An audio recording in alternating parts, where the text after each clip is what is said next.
The first thing that struck the Zrithian delegation was the overwhelming assault on their senses. A storm of alien aromas, spices sharp enough to tingle, charred proteins rich and heavy, and a sweet, acrid undertone that defied categorization. The human dining hall was an assault on their olfactory senses, a chaotic storm of spices, charred proteins, and something oddly sweet yet acrid. Ambassador Grill suppressed a gag reflex as he stepped into the room, the scent conjuring an unsettling mix of curiosity and repulsion, his chitinous appendages twitching involuntarily. To his side, his aide, Vreln, adjusted the filtration unit on his suit, the glowing blue membrane dimming slightly as it worked overtime. "By the stars, what is this?" Vreln whispered, his voice barely audible over the low hum of conversation in the hall.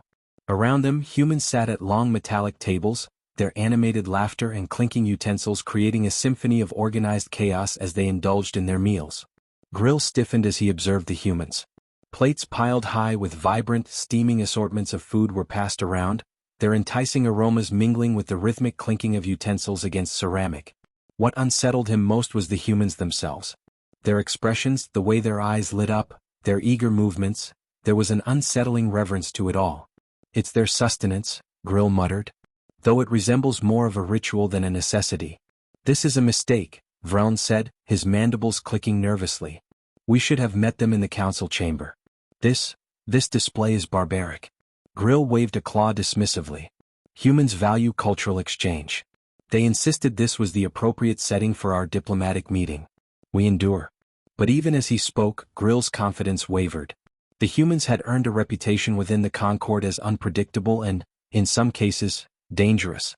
They were resourceful, adaptable, and fiercely communal, traits that had propelled them from relative obscurity to prominence within just a few standard cycles.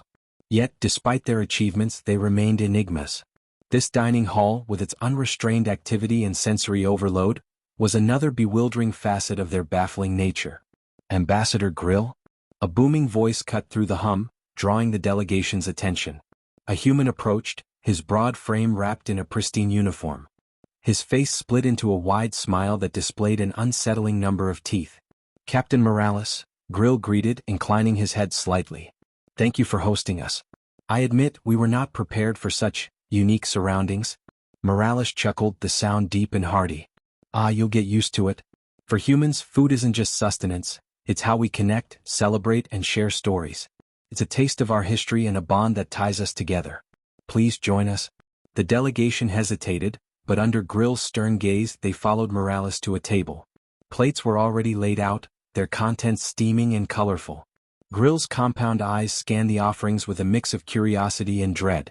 A slab of something red and glistening sat beside a heap of green tendrils, and an orange substance oozed dangerously close to the edge of the plate. "What exactly is this?" Grill asked, his tone measured. "Barbecue ribs, mashed sweet potatoes and green beans," Morales said proudly. "One of our finest traditions." Grill's mandibles twitched. "Ribs? From an earth animal called a pig," Morales explained. "Don't worry, it's all prepared hygienically. No pathogens to worry about." "How reassuring," Grill muttered, eyeing the plate as if it might attack. Around them, the hall was alive with activity. Humans tore into their meals with gusto, their faces smeared with sauces, their laughter echoing off the metallic walls. The Zrithians watched in stunned silence as a nearby human bit into something round and white, the crunch reverberating unnervingly. "Is that bone?" Vreln whispered. "No," Morales said, overhearing. "That's an apple. A fruit. Great for digestion." Before Grill could respond, a loud clatter drew their attention. Across the hall, a human had risen, raising a massive jug filled with a frothy amber liquid. "A toast," the human bellowed. "To new friends and strange traditions." The hall erupted in cheers, the humans raising their glasses and cups in unison. Grill flinched as the sound hit him like a physical wave. Even Morales joined in, lifting his own drink and downing it in one go. "This is chaotic," Grill muttered. "How does your species find order in this?" Morales grinned. "We don't. We thrive in the chaos." Grill's response was cut short as a plate was placed in front of him. The smell was overpowering, a mix of sweet, savory, and smoky. He glanced at Morales, who gestured encouragingly. "Try it," the captain urged. "You might be surprised." The Zrithian ambassador hesitated. His species subsisted on nutrient gels, carefully calibrated for their physiological needs. This feast was entirely alien to him. But diplomacy required sacrifice. With a reluctant motion, he lifted a piece of the rib and brought it to his mandibles. The first bite was a revelation. A cascade of sweet, tangy spice and smoky undertones danced across his palate, each sensation more vivid than the last. Sweetness collided with tangy spice, undercut by a smoky richness that clung to his palate like an unforgettable melody. Grill's eyes widened, and his mandibles twitched in astonishment. "This is unexpected," he admitted, taking another bite. Morales' grin widened. "Told you?" As the meal progressed, the Zrithians found themselves drawn into the humans' world. They sampled dishes with names as strange as their flavors: cornbread, coleslaw, and something called jambalaya. Each bite was an adventure, a challenge to their preconceived notions. By the end of the meal, Grill leaned back in his seat, his carapace glinting under the hall's lights as he contemplated the humans with a burgeoning respect, their chaotic nature now seeming less alien and more profound. For the first time, he regarded the humans not with suspicion, but with curiosity. These creatures, with their chaos and their laughter, had something his people lacked. As if reading his thoughts, Morales leaned in. "So, Ambassador, what do you think?" Grill considered his words carefully. Finally he said, "I think I understand why your species is so persistent. You do not merely survive. You savor." Morales raised his glass. "To savoring life, Ambassador. And to new beginnings?" As the Zrithians clinked their glasses awkwardly with the humans, Grill felt a strange sensation welling within him. It wasn't fear or distrust, it was something far rarer in interstellar diplomacy, a glimmer of genuine connection, something warmer, something brighter. Was hope. The quiet hum of the Vreln's ship offered a stark contrast to the lingering echoes of the human dining hall, where every sense had been bombarded with a vibrant, overwhelming energy. As the Zrithian delegation returned to their vessel, Grill sat silently in his quarters, his mandibles twitching as his thoughts churned. The vivid taste of the humans' food lingered, entwined with the bewildering images of their laughter and unrestrained camaraderie. The remnants of the humans' food still lingered in his senses. The vivid tastes, the laughter, the unrelenting chaos. For a species so disordered, they possessed an inexplicable power to unsettle and intrigue. The ambassador's aide, Vreln, interrupted his thoughts. "Ambassador, the council will demand a report. They will not understand the oi display we have witnessed." Grill turned, his compound eyes reflecting the dim lighting of the ship. "Nor do I, Vreln. But perhaps that is the point." "The point?" Vreln asked, his voice tinged with skepticism. Grill gestured to a nutrient gel pack on his desk, untouched. "The humans do not merely consume to sustain themselves. They consume to connect, to share. It is inefficient yet deeply effective." Vreln's mandibles clicked thoughtfully. "You believe their communal rituals make them stronger?" "I do not know," Grill admitted. "But I suspect it is part of why they endure. Their adaptability, their chaos, it is a strength we cannot yet quantify." Before Vreln could respond, the ship's communication console blinked insistently. A monotone voice filled the room. "Ambassador Grill, you have been summoned by the Concord Council. Priority message." Grill sighed, rising from his seat. "And so it begins?" The Concord Council chamber loomed, its vast dome shimmering with the ethereal glow of holographic displays that pulsed softly like an omnipresent heartbeat. A faint hum of debate buzzed through the air, underscoring the weight of the gathering. Representatives of dozens of species floated in their individual pods, the air alive with the hum of debate and deliberation. Grill's pod ascended to join the assembly, his presence acknowledged by a subtle shift in the council's collective attention. Supreme Mediator Zernal, a translucent being of pure energy, spoke first. "Ambassador Grill, your report on humanity's integration is eagerly awaited. What have you observed?" Grill paused, his mandibles twitching. "I have observed a species unlike any other within the Concord. Humans thrive in chaos. They transform disorder into unity and inefficiency into unexpected strength, defying conventional logic with every step. Their ability to adapt and forge connections is unparalleled." A ripple of murmurs spread through the chamber, an undulating wave of skepticism and curiosity, with alien languages resonating in a discordant symphony. The Ulvax representative, a crystalline entity, emitted a resonant tone of dissent. "Chaos is not a strength. It is a flaw. An unstable foundation that will crumble under pressure." "Perhaps," Grill conceded. "But their chaos is not aimless. It is purposeful, driven by connection and survival. I witnessed it firsthand in their most mundane setting, a communal meal. It was more than sustenance. It was a strategy, a declaration of their resilience. The murmurs grew louder. The council was divided, as it often was when humanity was the subject. Some saw their rapid rise within the Concord as an asset, a testament to their ingenuity. Others viewed them as a liability, unpredictable and volatile. Mediator Zernal raised a glowing appendage, silencing the debate. Ambassador Grill, your insights are valuable. Yet we must test their mettle. Words alone cannot prove their worth. What do you propose? Grill asked, his tone cautious. A trial, Zernal declared. A test of their adaptability and unity. Grill's mandibles twitched. And if they fail? Then we will know their limits, Zernal replied. And they will know ours. The trial was announced within the day. A simulated scenario crafted by the Council's finest minds, designed to push humanity to its breaking point. It would test their ability to collaborate under pressure, to adapt to unforeseen challenges, and to persevere against overwhelming odds. Representatives from the Council would observe, their judgments shaping humanity's future within the Concord. Captain Morales received the news aboard the Valiant, the Humans' flagship. He gathered his crew in the command center, their faces a mix of determination and uncertainty. So, Morales began, his voice steady. They want to see if we can handle chaos. A young officer, Lieutenant Avery, raised an eyebrow. Do they not realize chaos is our default setting? The crew chuckled, but Morales remained serious. This isn't just about us. It's about humanity. We're not just representing ourselves here. We're showing them what we're made of.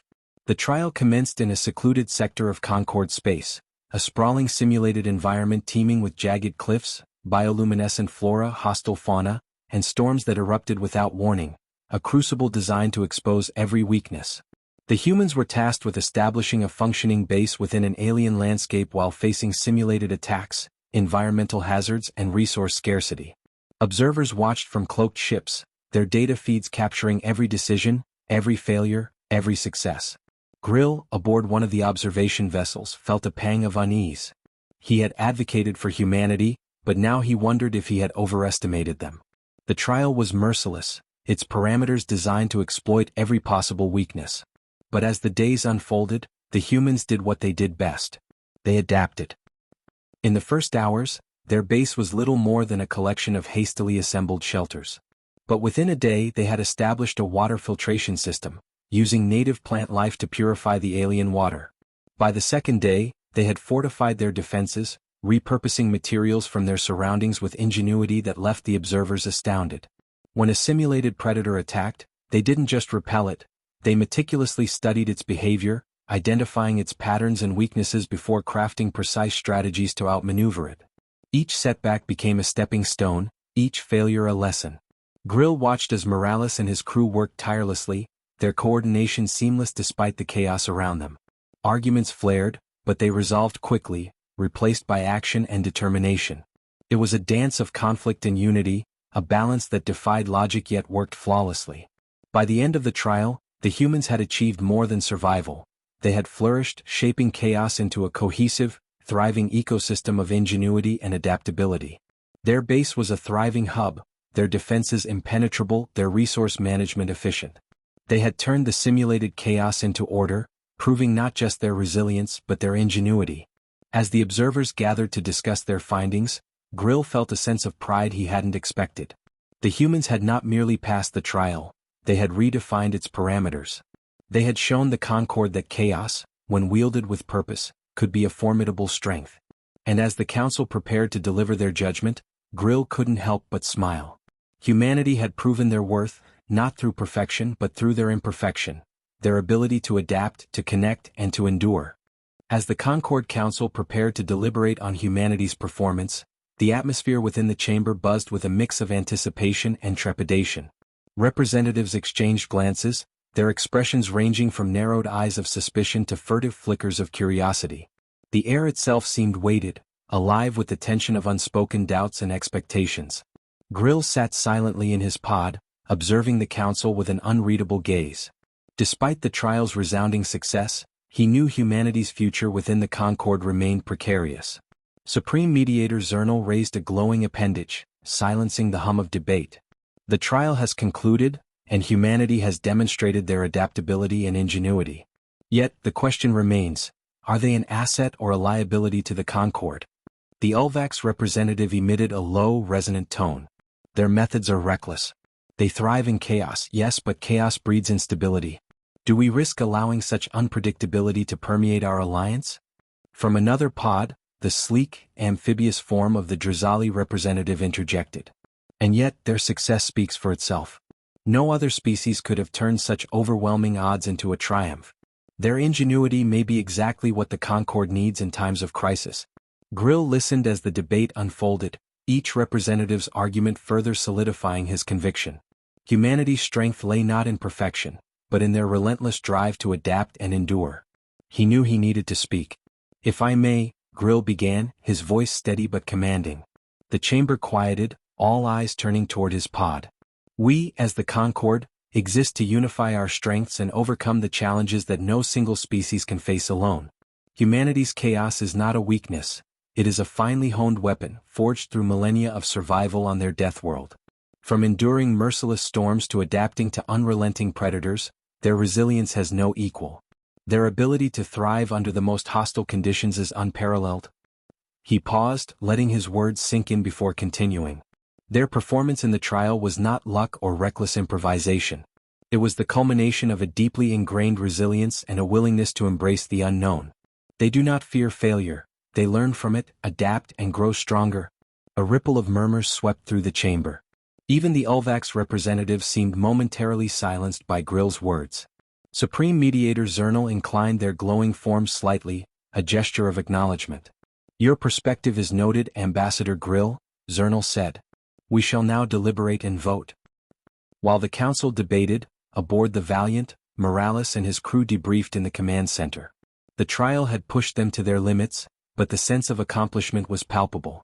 Lieutenant Avery leaned back in her chair, her expression a mix of exhaustion and pride.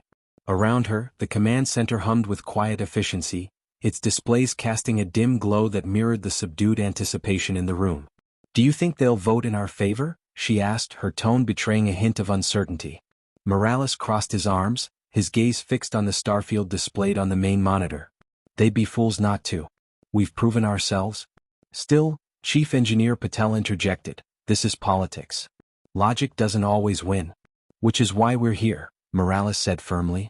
To remind them what humanity brings to the table. The room fell into a contemplative silence. Despite their confidence, the crew knew the decision was out of their hands. All they could do now was wait. Hours later, the council reconvened. The chamber's atmosphere was electric, the tension thick enough to cut through. Supreme Mediator Zernal addressed the assembly, their voice resonating with an air of finality. After thorough deliberation, the Concord Council has reached a decision. Humanity's actions in the trial have proven their resourcefulness, adaptability, and capacity for unity under pressure. By majority vote, humanity will remain a member of the Concord. The declaration was met with mixed reactions. Some representatives clapped their appendages or emitted harmonious tones of approval, their motions fluid and deliberate. Others sat rigid, their glares sharp as if etched in stone, their displeasure resonating in the tense, static air. Grill exhaled a breath he hadn't realized he was holding. Humanity had passed the test, but the road ahead would still be fraught with challenges. Supreme Mediator Zernal continued. However, this decision is not without conditions. Humanity must work to align their methods with Concord protocols. Collaboration and transparency will be key to ensuring their integration benefits all. Grill inclined his head, acknowledging the mediator's words. The stipulations were expected, but he knew Morales and his crew would rise to the occasion. Humanity thrived under scrutiny, turning doubt into opportunity. Back aboard the Valiant, the crew erupted into cheers as the decision was relayed. Morales allowed himself a rare smile as he addressed his team. We did it, he said simply. But this is just the beginning. They'll be watching us closely, and we need to prove every day that we belong here. Lieutenant Avery grinned. Good thing proving people wrong is our specialty, she quipped, her grin spreading infectious energy across the room. The crew erupted in laughter, their shared relief transforming the command center into a space of renewed camaraderie. The crew laughed, their camaraderie stronger than ever. For all the trials they had faced, they knew more challenges awaited. But that was the essence of humanity, to face the unknown with grit, ingenuity, and an unyielding determination to succeed. As the Valiant disappeared into the star-speckled void, Grill stood in the observation deck of his own vessel, watching them go. A sense of satisfaction filled him, tempered by the knowledge of the work yet to come. Humanity had earned their place, not through perfection, but through an unyielding determination to rise stronger with every setback. Their imperfection, tempered by resilience, had become their greatest strength. Perhaps chaos isn't so frightening after all, he murmured to himself, the faintest trace of a smile gracing his mandibles. The Valiant drifted silently among the stars, its polished hull gleaming under the soft glow of distant nebulae. Inside, the gentle hum of the ship's systems harmonized with the vast, tranquil void outside, while the soft glow of ambient lights bathed the room in a calming, otherworldly hue, creating a rare moment of serenity. Morales stood on the observation deck, his hands clasped behind his back. The weight of humanity's recent victory had not lifted entirely. If anything, it felt like the beginning of an even greater challenge. Lieutenant Avery entered the room, her steps light but purposeful. "Captain," she said, her tone respectful but warm. "I thought you'd be celebrating with the others." Morales turned slightly, a faint smile tugging at the corner of his mouth. "There'll be plenty of time for that later. Right now, I'm thinking about what's next." Avery joined him at the viewport, her gaze following his to the endless expanse of stars. "They'll be watching us closely, won't they?" Avery asked, her voice laced with both curiosity and a hint of concern as she imagined the scrutiny that lay ahead. "Every step of the way," Morales replied. "But that's what makes it worth it. Remember during the trial, when the storm nearly tore the base apart? We didn't retreat, we built stronger shelters, worked together, and came out ahead. We didn't come this far just to blend in. We're here to show them what humanity's capable of." Far across the galaxy, Grill sat in his own observation pod, the shimmering lights of Concord Central Station visible through the viewport. Reports from the trial were already circulating among the Concord's member species, sparking debates that ranged from cautious optimism to outright dissent. His aide, Vreln, entered with a data tablet in hand. "Ambassador," he began, "the Ulvax delegation has issued a formal statement. They are less than pleased with humanity's continued membership." Grill's mandibles twitched. No surprise there. They see only risk and chaos, not the potential. Vreln hesitated before speaking again. "Do you believe they can change? That the Concord can learn from humanity as much as humanity must learn from us?" Grill's gaze remained fixed on the stars. "The Concord was built on unity through diversity. We survived the Great Fracture and the Reconstruction Wars because we learned to adapt, to embrace what made us different. Humanity's chaos is their strength, but it's also their gift to us. They force us to rethink what we know. And in the end, that might be what saves us all." The weeks that followed were a whirlwind of activity. Humanity's actions were scrutinized at every turn. Reports of their unconventional methods spread rapidly, with the Ulvax dismissing them as reckless gambles that endangered stability, while the Drizali marveled at their audacious ingenuity, calling it a bold approach to problem-solving. Where others adhered strictly to protocol, humanity's flair for improvisation both baffled and inspired. In one instance, a human science team working on a joint project with the Drizali adapted a malfunctioning terraforming unit by repurposing it as a water purification system. The solution was unorthodox, but it saved the project and garnered begrudging respect from their alien counterparts. Elsewhere, a human diplomat's candid approach during tense negotiations with the Ulvax led to an unexpected breakthrough. By openly acknowledging humanity's reputation for unpredictability, the diplomat disarmed the opposition and paved the way for a tentative alliance. These stories filtered back to the Concord Council, each one a reminder of why humanity had been allowed to stay. Slowly the tides began to shift. The skepticism that had once dominated the discourse gave way to cautious optimism. Morales and his crew continued their missions, each one a new opportunity to prove humanity's worth. On a perilous diplomatic escort, the crew navigated a treacherous asteroid field, combining quick thinking and advanced piloting to avert disaster and ensure the safety of their charge. Each mission showcased their ingenuity, cementing their reputation for resilience. On a rescue operation in a hostile sector, the Valiant's crew faced a devastating solar storm. Concord protocols dictated retreat, but Morales made the call to push forward, relying on the crew's ingenuity to shield the ship and complete the mission. Their success not only saved dozens of lives but also became a defining moment in humanity's journey within the Concord, a testament to their ability to rise to any challenge no matter the odds. "You know," Avery said afterward, her voice tinged with humor, If we keep breaking expectations like this, they might start expecting it. Morales chuckled. Let them. Surprising people is what we do best. Grill's final report to the council was succinct but profound. Humanity is not a perfect species. They stumble, they falter, and they defy convention at every turn. Yet, their imperfections mirror the struggles faced by every member of this council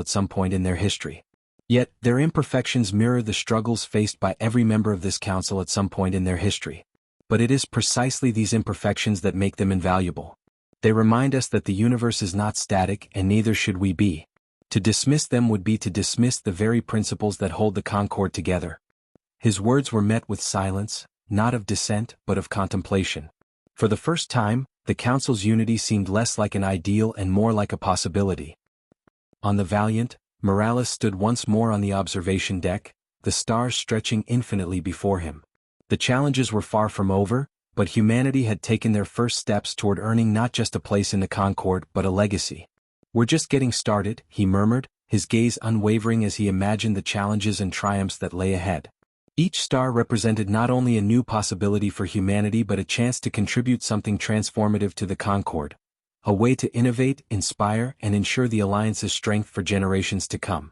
Behind him, the faint hum of the ship's engines echoed, a steady reminder of the journey ahead.